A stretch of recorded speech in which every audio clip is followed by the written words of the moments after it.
আজকে আবার আর একটা নতুন দিনের গল্প। নতুন দিনটা না সকাল সকাল শুরু করেছিলাম, কিন্তু সকালের কোনো ক্লিপই নিতে পারিনি। আসলে এতটাই কাজের প্রেশার থাকে, আর কাজ করতে গেলে নিজেকে সংযত একদম রাখা যায় না। ভিডিও বানাতে গেলে তো নিজেকে অনেক সংযত করে সমস্ত কাজগুলো করে তারপরেই তোমাদেরকে সেই ভিডিও শেয়ার করতে হয়। এত কাজের প্রেশারের মধ্যে কখন কিভাবে ভিডিও বানাবো বুঝতেই পারি না, তাই কিন্তু অনেক ভিডিও ক্লিপ নেওয়ার ইচ্ছা থাকলেও নিতে পারি না। সকালবেলায় যখন মনে পড়ে যে ভিডিও বানাবো, তখন প্রায় আমার অনেক কাজই হয়ে গেছে, শুধুমাত্র কাচা ধোয়াটাই বাকি ছিল, সেটাই করে নিলাম। নিজে স্নান করেও নিয়েছি, আর আজকে না অনেক কাছাকাছি করেছি, কিন্তু আজকে আকাশের মুখটা এখনও ভার করে আছে।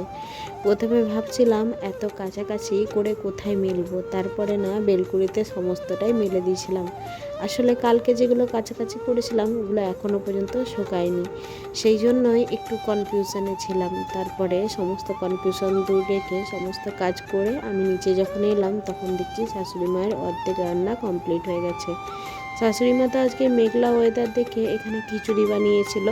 আসলে এই দুদিন ধরে এতটাই বৃষ্টি হচ্ছে, তাতে মনে হচ্ছে খিচুড়িটাই বেশি ভালো লাগবে। আর আজকে তো নিরামিষ, তাই কিন্তু আজকে খিচুড়িটাই বানানো হয়েছিল। সবাই যেহেতু খিচুড়িটা খেতে ভালোবাসে, তাই জন্য। তারপরে আমি একটু চা করে নিলাম, আর আমি আর অদ্রিত আর অদ্রিতের বাবা সবাই মিলেই খেয়ে নিলাম। শাশুড়ি মা শ্বশুরমশাই তো আগেই খাওয়া হয়ে গেছে, তাও শ্বশুরমশাই একটুখানি আমাদের সাথে চা খেয়ে নেয়। তারপরে দোকানে চলে এসেছিলাম অদ্রিতকে নিয়ে, আর ওর বাবা না আজকে দোকানটা ভীষণ অপরিষ্কার ছিল, সেটাকেই পরিষ্কার করে নিয়েছিল। তাই কিন্তু ওর বাবার আজকে স্নান করতে একটু দেরি হয়েছে।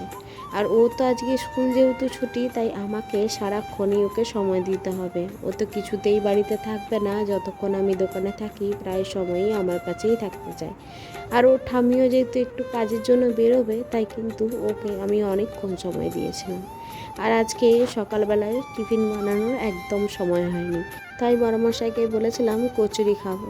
আসলে আজকে অনেক দিন হয়ে গেল বাইরের জিনিস তো সেভাবে খাই না, আর সকালে নিজের টিফিনটা নিজেই বানিয়ে নিই, তাই কিন্তু আজকে অনেক দিন পরে কচুরিটা খেয়ে নিলাম। তারপরে কিছুক্ষণ আবারও দোকানে থাকলাম, আর অদ্রিতকেও মিডলে স্নান করিয়ে দিয়েছিলাম। তারপরে তো ওর দিদির সাথে কিছুক্ষণ খেলা করেছিল, আর আমি কিন্তু দোকান বন্ধ করে এসে ওকে খাইয়ে দিয়েছিলাম। তারপরে ওর এটাই কাজ থাকে যে ও দাদুর কাছে ঘুমিয়ে পড়ে, আর আমি এখানে খাবারটা খেয়ে নিই। তারপরে তো আমরা দুজন মিলে ওপরে এসে আবারও ঘুমিয়ে যাই। আর আজকে না ঘুম থেকে উঠতে অনেকটাই বেলা হয়ে গেছিলো।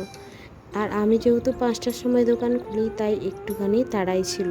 অদ্রিতকে যতই ঘুম থেকে উঠাতে চাইছিলাম, ও কিন্তু একদম উঠতে চাইছিল না। আসলে সকাল সকাল ঘুম থেকে উঠে আর এরকম দুষ্টুমি করতেই থাকে। তারপরে দোকানে এসে কিছুক্ষণ বসে নিলাম, আর এদিকে বরমশাই চলে এসছে, মানে আমার কিন্তু এবার দোকানের থেকে ছুটি। তাই আমি বাড়িতে চলে গেলাম এদের দু ভাই বোনকে নিয়ে। আর যেহেতু ওর পিপি একটু কাজ করছিল, তাই ওর পিপির বাড়িতেই গেছিলাম। তারপরে কিন্তু আমি ডিনারটাও কমপ্লিট করে নিলাম। আজকে সারাদিনটা তো এভাবেই কাটালাম। আর আজকে সারাদিনের গল্পটা তোমাদের কেমন লাগলো অবশ্যই কিন্তু কমেন্ট করে জানিও।